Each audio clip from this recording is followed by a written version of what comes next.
Hola, buenas tardes, ¿cómo les va? Vamos a esperar unos segunditos antes de comenzar la charla para que se vayan incorporando las compañeras y compañeros. En un momentito estaríamos comenzando la charla, ¿sí? La idea es conversar hoy sobre la enseñanza de las ciencias sociales desde una perspectiva constructivista. Y lo primero que vamos a hacer es discutir de qué se trata una perspectiva constructivista. ¿Qué queremos decir cuando decimos una perspectiva constructivista? Les pido, por favor, si me dicen si se escucha bien, porque me ha pasado en algunos videos anteriores que el volumen ha estado muy bajo. Así que, por favor, quienes ya estén ahí, si quieren comentar si se escucha bien, si tengo bien el volumen, ¿sí? Desde ya agradecerles su presencia a todas y todos.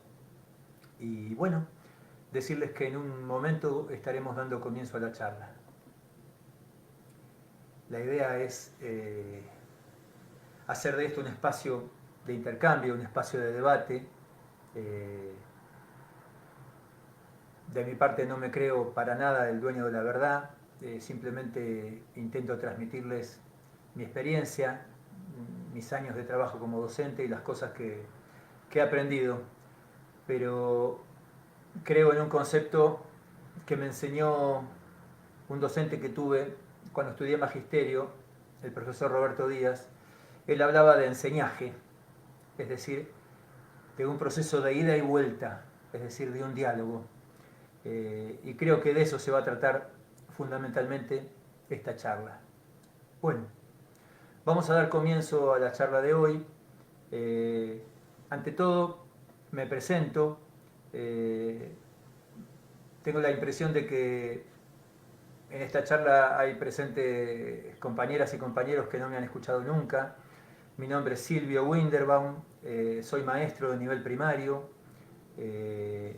Trabajé muchos años como maestro de nivel primario en la provincia de Buenos Aires, después en la provincia de Neuquén.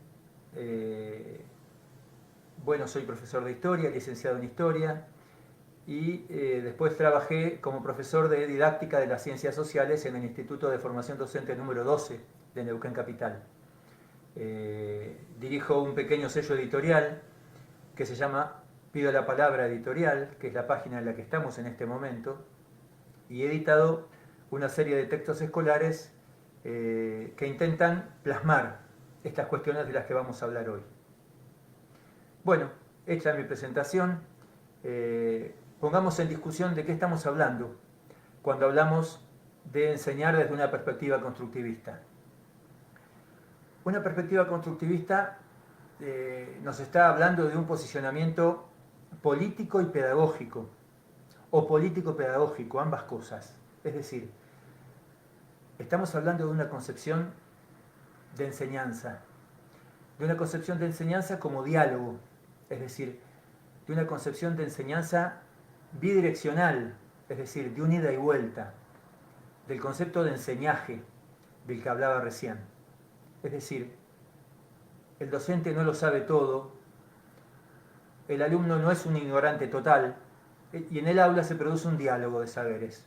Un diálogo donde el docente no es el único que aporta información, ¿sí? Y donde se ponen en juego los saberes de todos. Una concepción de la enseñanza desde la perspectiva constructivista piensa en eso.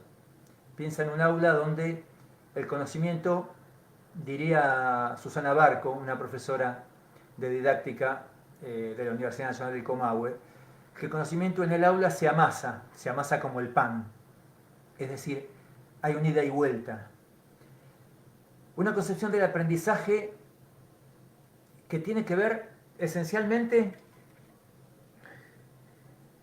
con un aprendizaje no de la ciencia, es decir, nosotros no transmitimos los conocimientos científicos, nosotros hacemos una transposición didáctica de esos conocimientos científicos. Entonces, el proceso de aprendizaje desde una perspectiva constructivista lo estamos pensando como un proceso de aproximaciones sucesivas, es decir, nuestras alumnas y alumnos no tienen que repetir definiciones, es decir, no tienen que copiar aquello que nosotros les decimos.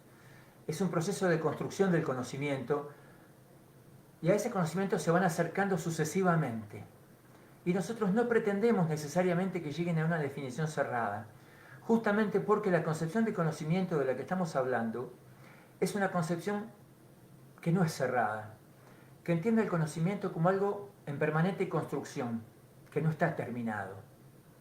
Entonces, mal podemos pensar que el conocimiento que nosotros podemos aportar es un conocimiento cerrado y que los temas de los que vamos a hablar en el aula son temas que se van a cerrar ahí. Todo lo contrario.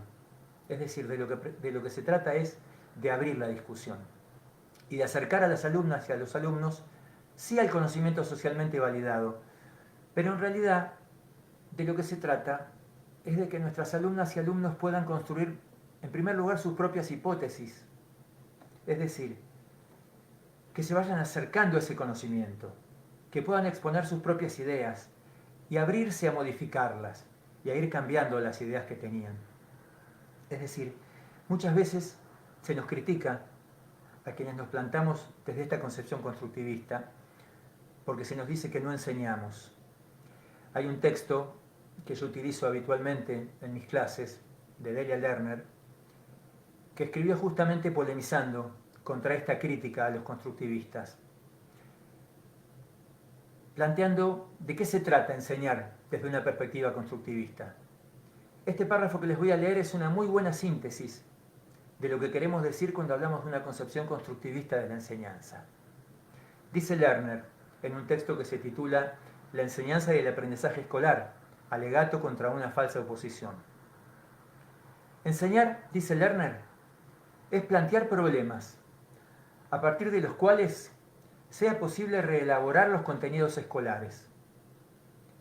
Y es también proveer toda la información para que los niños y niñas puedan avanzar en la reconstrucción de esos contenidos. Enseñar es promover la discusión sobre los problemas que se plantearon. Es brindar la oportunidad de coordinar diferentes puntos de vista. Es orientar hacia la resolución cooperativa de las situaciones problemáticas. Enseñar, dice Lerner, es alentar la formulación de conceptualizaciones necesarias para el progreso en el dominio del objeto de conocimiento. Es propiciar redefiniciones sucesivas hasta alcanzar un conocimiento próximo al saber socialmente establecido.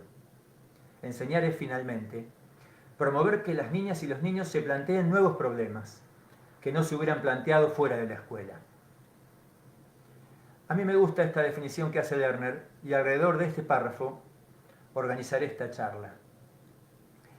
¿A qué se refiere Lerner cuando plantea que enseñar es plantear problemas? Una primera cuestión que se nos plantea a la hora de enseñar ciencias sociales es definir qué vamos a enseñar.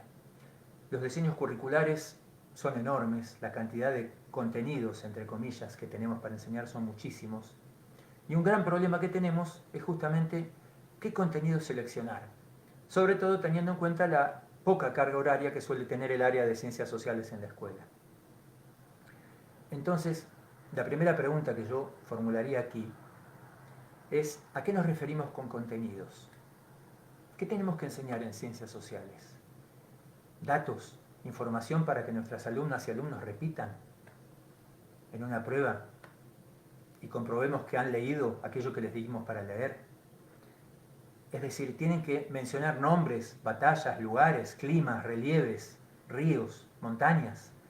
¿De eso se trata enseñar ciencias sociales? Bueno, desde esta perspectiva, claramente no se trata de eso. Pero además, no es algo que lo diga yo.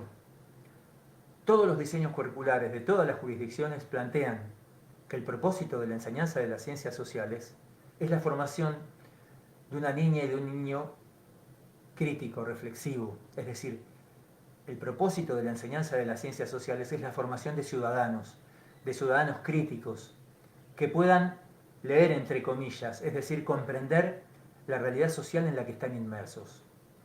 Si esto es así, no podemos enseñar simplemente datos, información para que repitan. Porque en definitiva, si hacemos eso, lo único que vamos a estar haciendo es enseñar a repetir.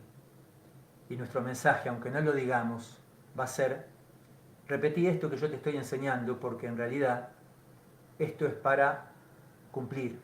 Vos tenés que aprobar esta materia, yo tengo que enseñar. Y se trata de una formalidad. Tenés que repetir toda esta información que yo te estoy dando. Si pensamos verdaderamente en formar un alumno crítico y reflexivo, se trata de pensar en plantearles a nuestras chicas y chicos verdaderos desafíos intelectuales, verdaderos problemas. Es decir, y lo pongo con ejemplos. Si nosotros queremos enseñar los pueblos originarios, muchas veces planteamos como título los mayas, los aztecas, los incas, los mapuche. ¿Qué se supone que vamos a enseñar si encabezamos nuestra planificación con ese título? Todo sobre los mapuche, todo sobre los incas, es decir, una cantidad de datos sobre cómo vivían los incas, sobre cómo vivían los mayas. Muchos de esos pueblos ni siquiera están en el pasado. Muchos de esos pueblos están entre nosotros, como el pueblo mapuche, en la provincia de Neuquén, en la provincia de La Pampa, en la provincia de Buenos Aires, en muchas provincias argentinas. Podemos plantear, en lugar de decir los mapuche, un problema. Por ejemplo, ¿por qué los mapuche reclaman territorios? Sería totalmente otro planteo. A eso nos referimos cuando decimos que enseñar es plantear problemas. Es decir, si planteamos un camino a descubrir, una pregunta, un proceso de investigación a llevar adelante, estamos de algún modo desescolarizando la enseñanza de las ciencias sociales. Les estamos diciendo a nuestros alumnos y alumnos: vamos a recorrer un camino de descubrimiento, investigamos esto juntos. Es decir, planteamos una pregunta e iniciamos un camino de investigación. Por ejemplo, ¿es lo mismo plantear la Patagonia?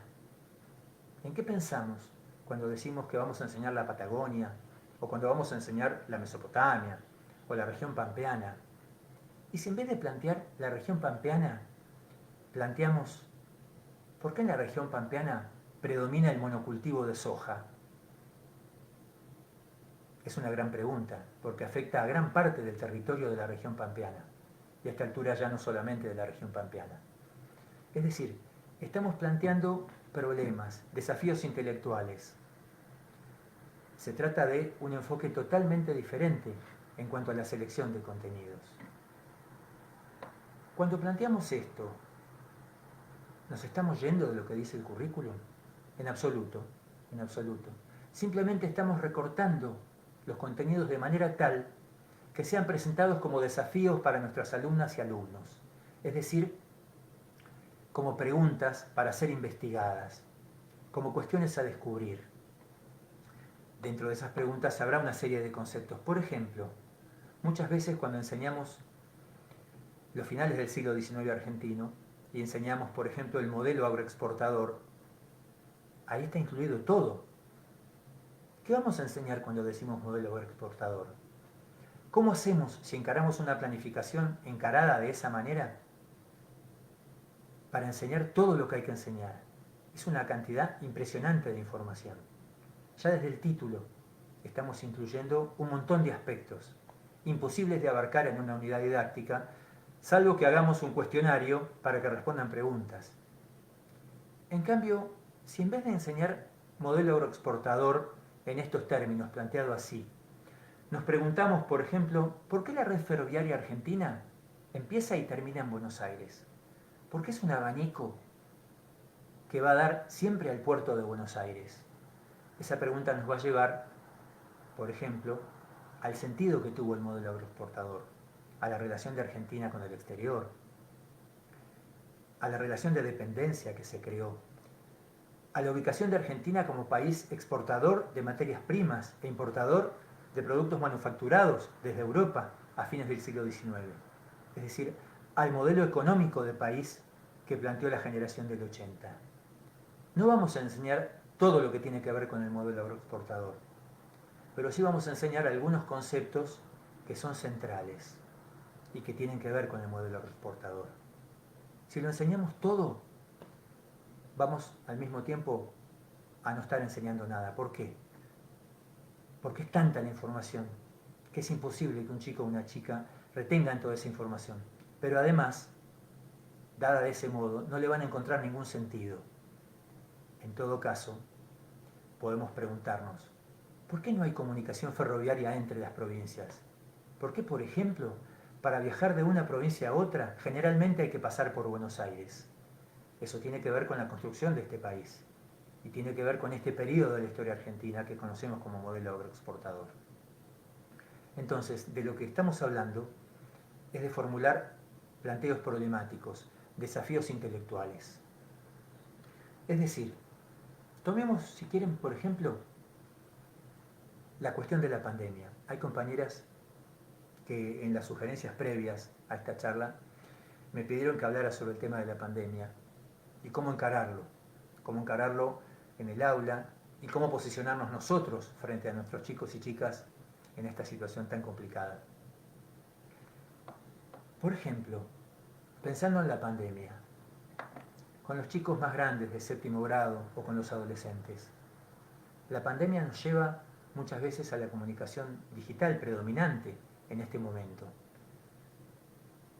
¿No podemos plantearnos, por ejemplo, el sentido que tienen las plataformas digitales y cómo hoy las plataformas digitales están dirigiendo de algún modo nuestros gustos, nuestras relaciones, la gente que podemos ver, con quién nos relacionamos, con quién no nos relacionamos? Podemos de algún modo desnaturalizar las plataformas digitales. ¿Por qué? Porque las plataformas digitales funcionan con algoritmos que saben cuáles son nuestros intereses, qué cosas queremos, y nos ofrecen aquellos productos que creen que nosotros podemos comprar. Es decir, con nuestros datos, de algún modo, dirigen con quién nos comunicamos. Bueno, este sería un enfoque posible respecto de la cuestión de la pandemia, es decir, un recorte, el que tiene que ver con la utilización de las plataformas digitales. Otro enfoque posible, por ejemplo, es el debate respecto de la libertad y de las cuarentenas. Hay un montón de gente que plantea que está en contra de ponerse un tapaboca o que está en contra de quedarse en su casa en nombre de la libertad. Bueno, podemos comparar, por ejemplo, este concepto de libertad individual, totalmente individual e ilimitada, con el concepto de libertad que tienen, por ejemplo, los pueblos originarios. El pueblo mapuche, por ejemplo, tiene un concepto de libertad diferente. El pueblo mapuche piensa la libertad condicionada al bienestar de la comunidad. Es decir, nadie decide las cosas solo. Para un mapuche, el che, el ser humano, es parte de una comunidad. Son concepciones distintas de la libertad. ¿Podemos poner en discusión esta cuestión de la libertad, que está tan en debate por estos días? Este es un recorte perfectamente posible, pensando en debatir en la actual situación de pandemia. Por ejemplo, ¿por qué se produjo esta pandemia? Muchos dicen que se trata de un virus que proviene de animales, es decir, que estaríamos hablando de un origen que tiene que ver con lo ambiental. ¿Qué tiene que ver, por ejemplo, el progreso, lo que se llama el desarrollo económico, con la aparición de esta pandemia y de las pandemias que la precedieron? Porque esta pandemia no es una novedad. Fue precedida por otras pandemias y otras epidemias en África, la gripe A, por ejemplo, que nos afectó mucho en Argentina también. Entonces, acá podemos poner en discusión la cuestión de la concepción de progreso, de la concepción de progreso que tenemos desde el siglo XIX. Progreso entendido como cada vez más consumo, es decir, como cada vez fabricar y consumir más productos. Es decir, hoy tengo un televisor, mañana tengo 2 televisores, cada vez más grandes, un vehículo por familia, 2 vehículos por familia, cada vez más electrodomésticos, cada vez más consumo de energía, y a eso le llamamos progreso. Es decir, cada vez más consumo de bienes que muchas veces no son realmente necesarios, o son necesidades creadas, necesidades artificiales. Podemos, por ejemplo, contraponer esta idea de progreso, que es la idea predominante en nuestra sociedad, con la concepción de buen vivir que proponen los pueblos originarios, lo que sería el camino de vida del Kmefelén del pueblo mapuche, pensando la vida mucho más cercana a la naturaleza, es decir, una vida en armonía con el medio natural, una vida que no violente a la naturaleza, una vida que no considera al ser humano como superior a la naturaleza, es decir, que no nos considere más, sino que nos considere una parte de la naturaleza, de la cual venimos y a la cual volvemos, es decir, una concepción circular. Entonces, bien, ahí podemos pensar, por ejemplo, en la cuestión de lo que la concepción de progreso entiende como recursos naturales, ¿no? Explotación de los recursos naturales. La idea de recursos naturales tiene que ver fuertemente con esta concepción de progreso, con esta concepción economicista, que tiene que ver con la idea de que el hombre explota los recursos naturales. Nosotros preferimos hablar de bienes naturales comunes, es decir, de bienes como la tierra, como el agua, como el aire, que nos pertenecen a todos y a todas. Y a los seres humanos como una parte más de la naturaleza, no como superiores a ella. Bueno, esta pandemia, aunque sea una tragedia en casi todos los sentidos, también puede ser, y digo puede ser, no que sea necesariamente, porque depende del contexto de cada uno y de cada una oportunidad, porque de algún modo el aula habitual está suspendida, es decir, los mecanismos de control que habitualmente suceden en la clase presencial están suspendidos y tenemos de algún modo como más tiempo para pensar, siempre que no nos atemos a la burocracia escolar y que pensemos en la enseñanza realmente, es decir, pensemos en dar más tiempo a nuestras niñas, nuestros niños y nuestros jóvenes para reflexionar y para pensar en las cosas que ocurren en nuestra sociedad y en los contenidos que les vamos a dar para trabajar. ¿Qué propongo hacer entonces? Hacer con el currículum. Creo que tenemos que tomar aquellos contenidos que nos plantea el currículum y salirnos de ellos para plantear problemas y volver a ellos. Es decir, los diseños curriculares nos proponen una cantidad enorme de contenidos. Tenemos que tomar algunos de esos contenidos y convertirlos en problemas. En los diseños no los vamos a encontrar formulados bajo la forma de problemas, pero sí vamos a encontrar muchas de estas cuestiones. Por ejemplo, esta cuestión de los recursos naturales seguro que la vamos a encontrar, ¿sí? La cuestión del modelo agroexportador sí lo vamos a encontrar.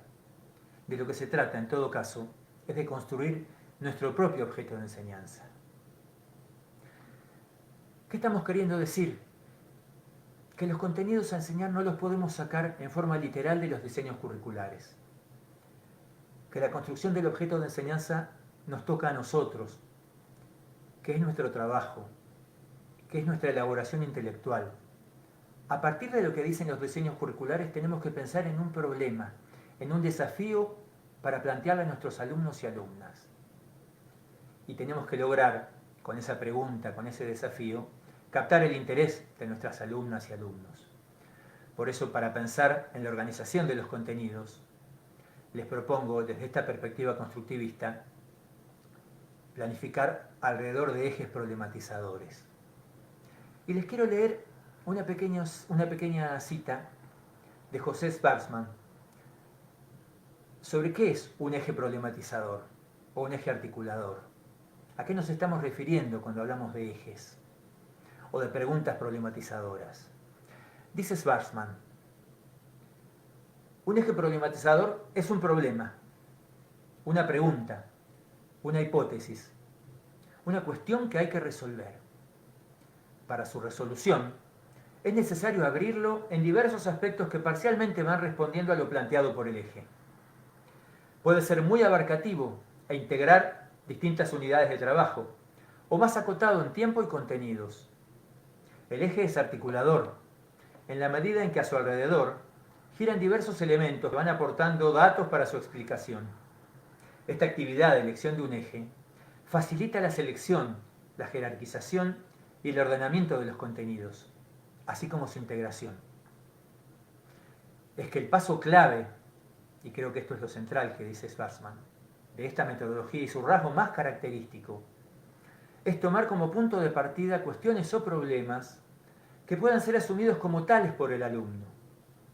Si se consigue que el alumno asuma cuestiones como algo que le interesa investigar y conocer, puede decirse que el resto del proceso metodológico funcionará por sí solo. Una compañera antes de esta charla preguntaba por estrategias didácticas innovadoras, es decir, qué estrategias didácticas podemos lograr para que nuestras chicas y chicos nos presten atención, es decir, les interese aprender ciencias sociales. Yo creo que la estrategia didáctica más importante es la que dice Schwarzman, es decir, que nuestro alumno y alumna asuma las cuestiones que le estamos planteando como algo que le interesa investigar y conocer, es decir, que no lo hace para cumplir, que no lo hace para sacar una materia, sacar entre comillas, es decir, desescolarizar el contenido escolar, que sea aprender para aprender, no para pasar de año, no para recibirse, que sea de verdad porque quieren saber y nosotros les proponemos un desafío que tenga que ver con el conocimiento, fundamentalmente. Ese es el modo que les propongo para pensar los contenidos, no para salirnos de lo que plantean los diseños, sino para plantearlos en forma problematizadora, como lo plantea Dalia Lerner en el párrafo que les leí al principio. Si pensamos, por ejemplo, en el modelo agroexportador y planteamos la pregunta que dije antes, ¿por qué la red ferroviaria empieza y termina en Buenos Aires?, seguramente no abordaremos todos los temas que tienen que ver con el modelo agroexportador. Abordaremos solo algunos de ellos. Abordaremos, por ejemplo, la relación que Argentina tenía con el mercado internacional, ¿sí?, su posición subordinada como exportador de materias primas, ¿sí?, el papel del puerto de Buenos Aires. Seguramente no trabajaremos la campaña al desierto. Seguramente no trabajaremos la cuestión de las migraciones. Tendremos que hacer otros recortes para trabajar esa cuestión. Pero enseñar a partir de problemas nos permite poner el foco como si fuera con una cámara puesta en zoom, acercándonos a una cuestión para mirarla en detalle y trabajar algunos conceptos centrales que, según vamos a ver después, podemos transferir a otras situaciones. La cuestión central es aquí, en mi opinión, tener claros nuestros propósitos, es decir, ¿qué queremos enseñar? ¿Por qué? Porque nuestra definición de los contenidos a enseñar no puede surgir, como dije antes, literalmente del diseño curricular. Tampoco puede surgir del índice del libro de texto. Es decir, no estamos formando historiadores, ni estamos formando geógrafos. Tenemos que tener 3 referencias para definir cuáles van a ser los contenidos a enseñar y para seleccionarlos. ¿Quiénes son nuestras alumnas y nuestros alumnos? Solo nosotros y nosotras los conocemos. En primer lugar, ¿a quién nos estamos dirigiendo? En segundo lugar, sí, la ciencia o las ciencias de referencia, es decir, el conocimiento socialmente validado.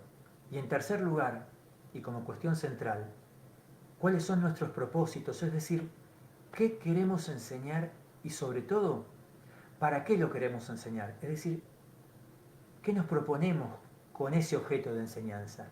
¿Qué queremos que aprendan al final de esa secuencia didáctica nuestros chicos y nuestras chicas? Tiene que estar muy claro. Si no podemos decirlo en una frase, es porque no lo tenemos muy claro. Tiene que ser transparente, tenemos que poder tener muy claro qué queremos enseñar, porque si no les vamos a terminar haciendo repetir una cantidad de información a la cual ni nosotros ni ellos encuentran sentido alguno. Y este es justamente el problema que tiene habitualmente la enseñanza de las ciencias sociales. Por ejemplo, nosotros podemos plantearnos trabajar el concepto de civilización y barbarie. Es una propuesta. Civilización y barbarie es una dicotomía que atraviesa toda la historia argentina y que nos puede permitir ir del pasado al presente. Sarmiento planteaba en su libro, que tiene ese título, justamente que tenía que triunfar la civilización sobre la barbarie. cuando hablaba de traer migrantes europeos. Pero esta cuestión de la barbarie a lo largo de la historia argentina se fue transformando. Y hoy, por ejemplo, los bárbaros en nuestro país son los chicos de los barrios, son los chicos que tienen la visera de la gorra para atrás. Y a principios del siglo XX, los no civilizados, los bárbaros, eran los inmigrantes anarquistas que venían de Europa. Es decir, el concepto de civilización y barbarie ha ido cambiando de sujetos a lo largo de la historia argentina, pero es un elemento común. Es decir, es un concepto que nos permitiría, por ejemplo, trabajar a lo largo de toda la historia argentina, ir del presente al pasado y volver al presente. Bueno, esta charla se va a hacer muy larga, ya vamos 30 minutos de charla. Paso al segundo planteo que hace Lerner. Dice Lerner, enseñar es proveer toda la información. Lerner plantea que somos nosotros quienes tenemos que ofrecerle la información a nuestros chicos y chicas. Muchas veces, y recuerdo mi tránsito por la escuela, nos hacían investigar en casa, nos hacían llevar material, investigar en grupo, entre comillas investigar, es decir, buscar textos sobre la Mesopotamia, sobre la Patagonia, sobre la región pampeana. A mi hija, por ejemplo, una vez le hicieron investigar sobre el carbón. Y cuando vino a mi casa y me dijo, papá, tengo que investigar sobre el carbón, yo le pregunté, Malena, ¿qué cosa tenés que investigar sobre el carbón? Ah, no sé, papá, me dijo la seño, el carbón. Pero no estaba nada claro.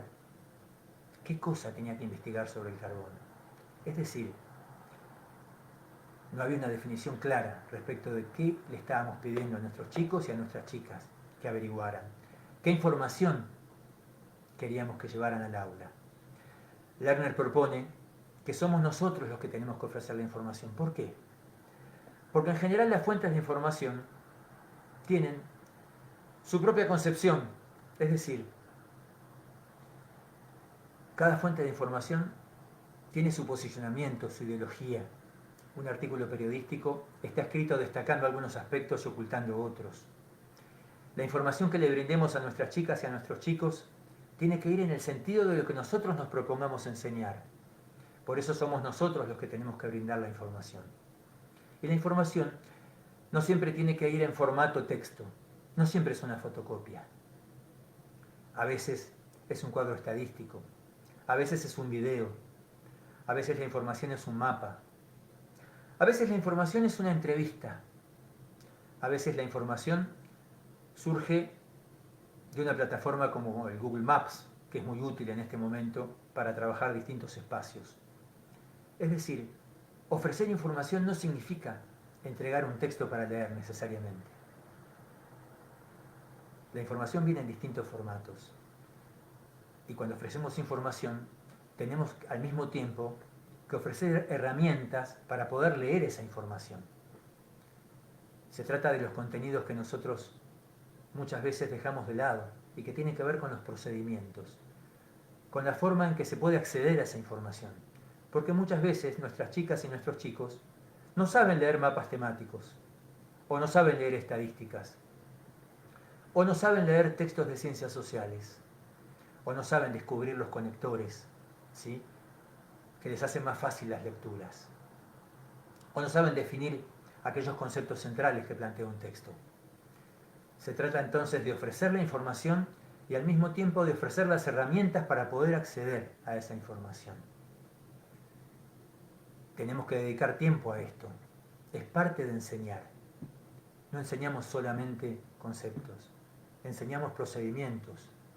No tenemos que dar los procedimientos por aprendidos. Tenemos que dedicar tiempo a enseñar a leer un mapa, a leer un gráfico. Y muchas veces lo tenemos que hacer con ellos, junto con ellos. ¿Cuántas veces en nuestras clases, por ejemplo, leímos con ellos un texto? Leímos y releímos un texto. Es decir, ¿qué tipo de intervenciones hacemos respecto de esa información que les estamos dando? O se la damos y simplemente que se arreglen con esa información. Porque no se trata de eso. Se trata justamente de interactuar, de dialogar respecto de esa información? ¿Qué están interpretando de esa información? Hoy estaba leyendo un artículo de Beatriz Eisenberg, donde planteaba que muchas veces los chicos y las chicas, cuando leen materiales de historia, que hablan del pasado y del presente, por ejemplo, de los pueblos originarios, lo interpretan todo en pasado. Por ejemplo, cuando un texto dice que los mapuches existen hoy en la provincia de Neuquén en la actualidad, siguen pensando que los mapuches son un pueblo extinto, un pueblo que desapareció, y lo consideran del pasado. Beatriz Eisenberg ha realizado una serie de investigaciones al respecto y ha demostrado que esta idea de que los pueblos originarios están en el pasado está muy fuerte en nuestros chicos y chicas. Se trata entonces, de parte nuestra, de leer y releer los textos que les damos. ¿Para qué? Para ayudarlos a comprender, de guiarlos en la lectura de un mapa temático, por ejemplo, de guiarlos en la lectura de un video, de discutir con ellos cuál es la interpretación. Nosotros, por ejemplo, respecto de los textos, ¿qué preguntas hacemos? ¿Preguntamos cosas que se responden directamente desde el texto? Si hiciéramos eso, lo único que estamos haciendo es enseñarles a repetir. Los chicos nos preguntan muchas veces, «Señor, ¿es de acá hasta acá la respuesta?» Bueno, cuando nos está preguntando eso es justamente porque la consigna estuvo mal formulada. Mal formulada en el sentido de que lo único que le estamos pidiendo a nuestros chicos y chicas es que copien, es que repitan algo que el texto dice. Desde una perspectiva constructivista, nuestra intervención debiera ser la de una pregunta inferencial. ¿A qué me refiero cuando hablo de una pregunta inferencial? A una pregunta que remita a lo que dice el texto, pero que no pueda ser respondida desde el texto mismo. Es decir, vamos a suponer que estamos hablando de un texto que ahora les voy a leer, sobre una dirigente de los tehuelches que se llamaba María la Grande. María la Grande fue una dirigente tehuelche que vivió a fines del siglo XIX. Y el texto dice así, es un texto de mi libro Patagonia, temas y problemas. Dice,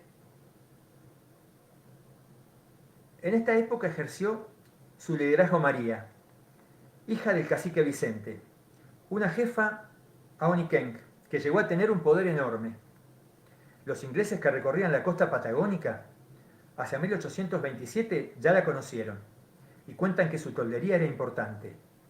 Más de 15 toldos rodeaban el suyo y unos 120 guerreros le respondían. En su toldo se refugiaban desertores de buques balleneros y loberos, y también prófugos de la justicia. Entre sus seguidores era la única que hablaba español, y así estableció relaciones comerciales tanto con los ingleses como con los criollos. El marino inglés Fitzroy, que la conoció, relata haber presenciado una ceremonia religiosa oficiada por ella, en la que se mezclaban ritos indígenas y cristianos. Luis Bernet, comerciante que terminaría siendo el primer comandante de las Provincias Unidas del Río de la Plata en las Islas Malvinas, también trató con ella. A su primer encuentro en 1823, María asistió con más de 1000 de sus seguidores y lo invitó a negociar sobre la base de que todo lo que había en su territorio les pertenecía a los indígenas, en especial el ganado. Allí Bernet la apodó María la Grande. Años más tarde, ya siendo gobernador de las Malvinas, Bernet le invitaría a su residencia en Puerto Soledad para renegociar la instalación de una factoría en la bahía de San Gregorio, bajo su protección. Cuentan que ella viajó con su hechicero y cantó en una velada musical que organizó la mujer del comandante. El poderío económico de María la Grande era importante. Podía entregar gran cantidad de carne, cueros, pieles de guanaco y plumas de choique a cambio de yerba, tabaco, frenos, monturas, fusiles, harina, azúcar, alcohol y otros bienes. Sus seguidores sentían adoración por ella. Mientras vivió, prácticamente nada se hacía en el sur de la Patagonia sin consultarla. Cuando falleció, hacia 1840, Se encendieron fogatas durante 3 días en su homenaje. ¿Conocían el personaje? Bueno, algunas compañeras me preguntaban cómo trabajar las ciencias sociales desde una perspectiva de género. Mostrar la relevancia de algunos liderazgos indígenas, por ejemplo, es una forma de trabajar la perspectiva de género. Y les daría este texto a nuestros chicos y chicas. Y haría la siguiente intervención, es decir, desde una perspectiva tradicional, uno podría preguntar frente a este texto, ¿quién fue María la Grande? Y el alumno y la alumna leería el texto y respondería copiando. Bueno, creo que esa intervención estaría mal, que no es lo que hay que hacer. Yo preguntaría, por ejemplo, ¿qué otras mujeres líderes del pasado y del presente conoces? ¿Qué hicieron? ¿Qué hacen actualmente? ¿Por qué la mayor parte hoy de los lugares de decisión lo ocupan los hombres? Y abriría la discusión. Es decir, el texto nos está hablando de un liderazgo indígena muy fuerte, a mediados del siglo XIX. ¿Por qué no usar esto para abrir el debate sobre la cuestión del patriarcado, sobre la cuestión del lugar que ocupan las mujeres en nuestra sociedad, sobre la cuestión de género? Es decir, se trata de intervenir sobre los textos con preguntas que abran el tema, no con preguntas que simplemente le digan a nuestro chico, a nuestra chica, copia. Copia porque esto es una formalidad, se trata de repetir y de aprobar una materia. No, enseñar ciencias sociales desde esta perspectiva tiene que ver con aprender de verdad y con enseñar de verdad. Bueno, acá tengo para ponerles un link muy interesante, pensando en la perspectiva de género, que tengo en mi página y que es sobre una antropóloga que se llama Ana Boyer. Aquí les estoy poniendo el link. En la página enseñarlapatagonia.com.ar. Ana Boyer habla de los matriarcados, es decir, las distintas sociedades matriarcales que existieron en la historia. ¿A qué nos referimos con esto?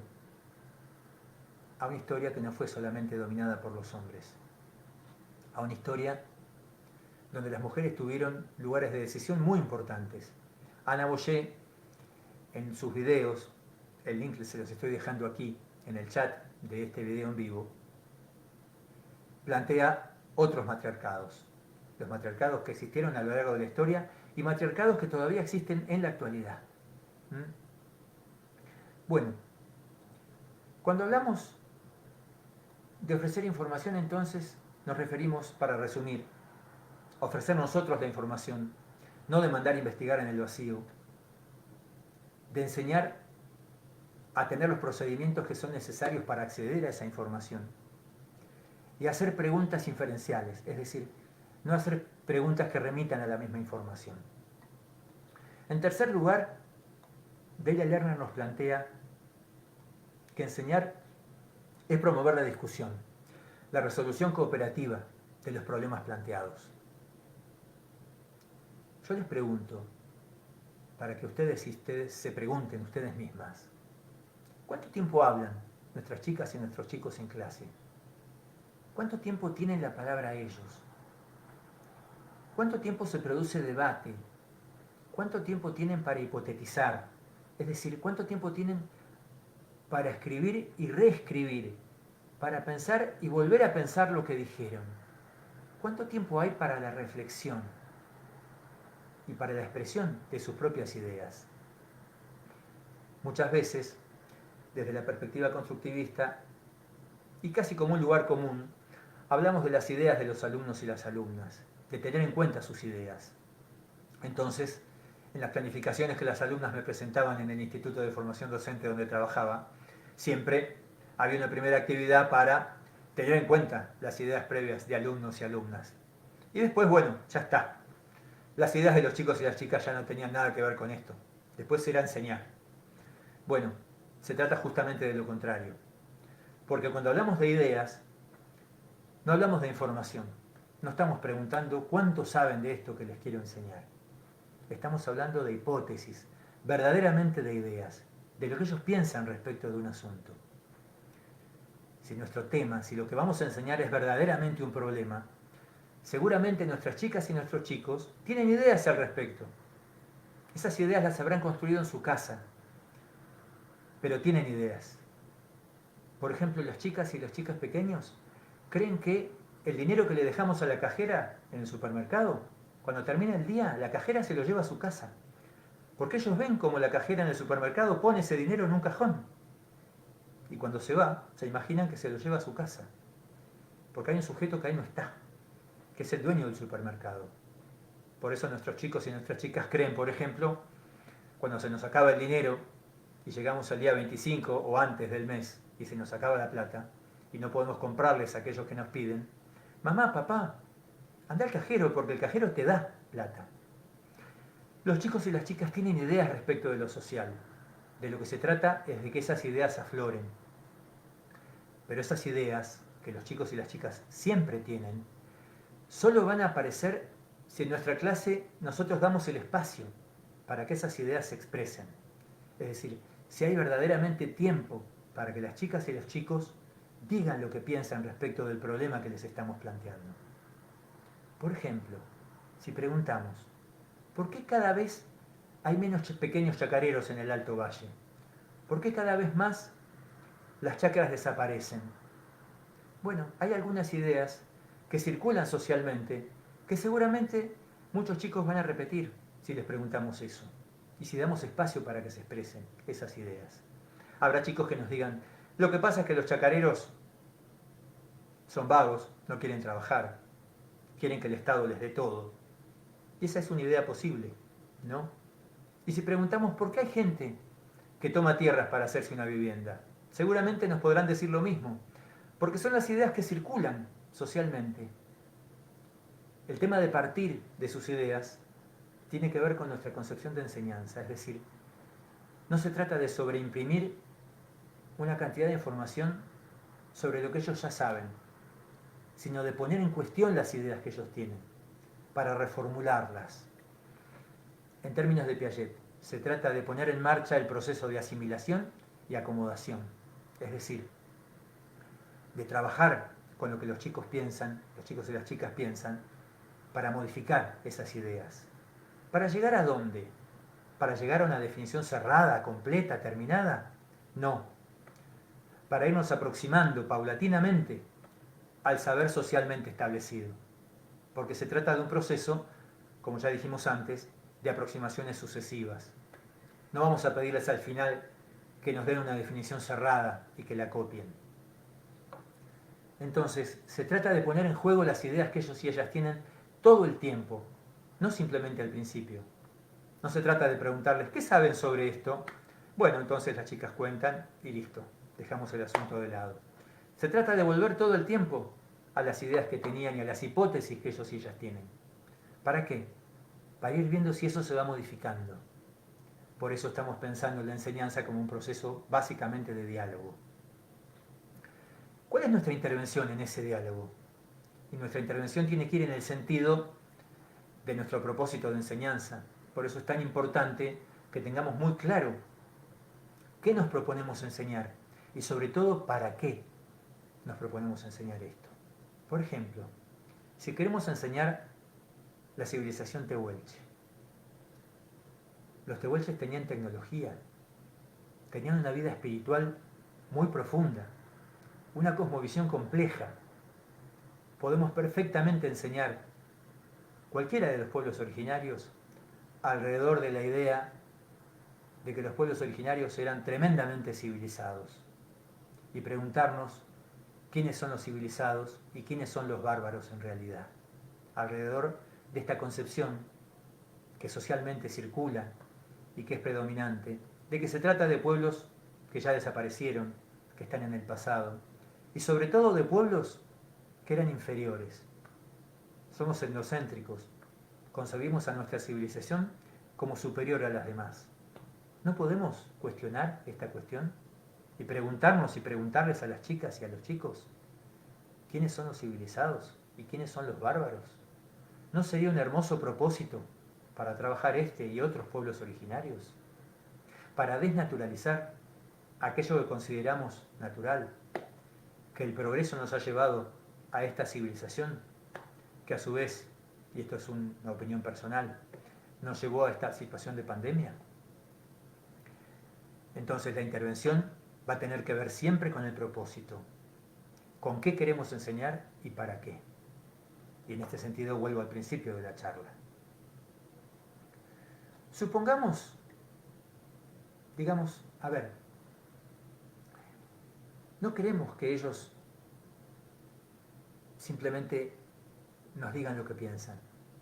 Queremos que ellos puedan discutir entre ellos estas concepciones, que puedan modificar sus ideas en el debate con otros, porque también les vamos a enseñar que el valor de la palabra de un par es muy importante, que no se escucha solamente al docente, que hay que escuchar también al compañero y que la palabra de todos vale. Punto 4, sigo avanzando, porque la charla se hace muy larga si no, y quisiera dejar lugar a preguntas y comentarios, ¿no? Entonces, les propongo que cada una y cada uno vaya poniendo en el chat de esta charla qué temas les interesan o qué cuestiones les gustaría que planteemos aquí, ¿no es cierto? Voy al punto 4, justamente, que me parece uno de los puntos centrales. Lerner dice, enseñar es alentar la formulación de conceptualizaciones, de redefiniciones sucesivas. Supongamos, por ejemplo, que queremos enseñar el concepto de migraciones, centrándonos en lo que está ocurriendo actualmente en Europa, o en el muro que el gobierno de Estados Unidos está construyendo en la frontera con México. Nuestro propósito, en este caso, sería poner en tensión el concepto de derechos humanos con el de fronteras nacionales. A eso me refiero con tener claro qué queremos enseñar. En este caso, por ejemplo, podríamos proponernos enseñar que muchas veces el concepto de país, Estado y frontera nacional se opone al concepto universalmente reconocido de derechos humanos. Nuestra pregunta podría ser, por ejemplo, ¿por qué una persona que no tiene documentos no se puede atender en un hospital público? ¿Por qué los hospitales muchas veces no quieren operar a personas de otra nacionalidad?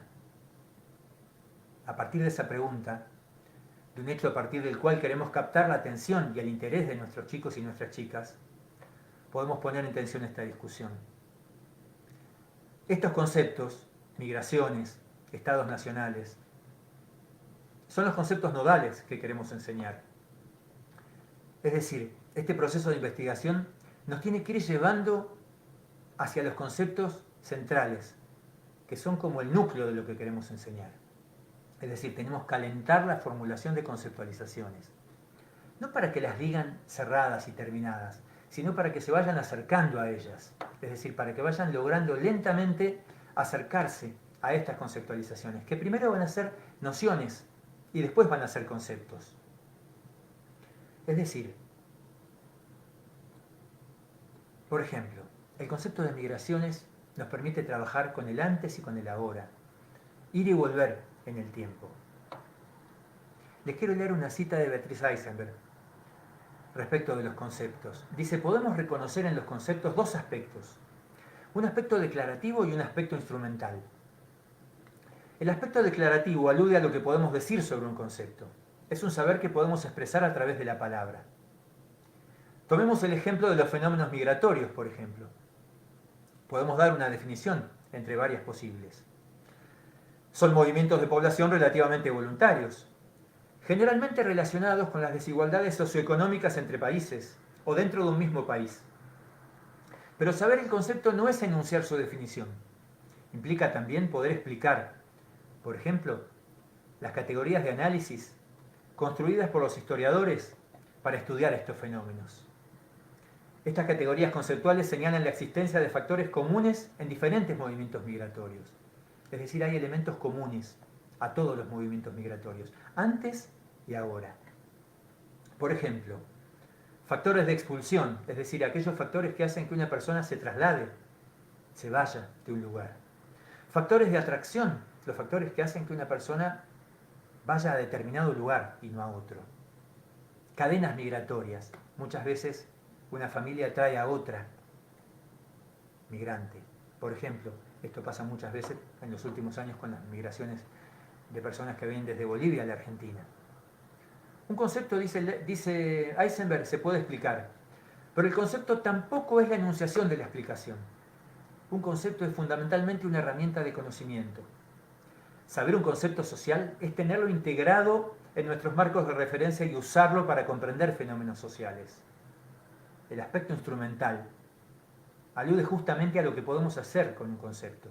Construir un concepto no implica necesariamente reconocer los rasgos comunes a diferentes situaciones, sino crear un conjunto coherente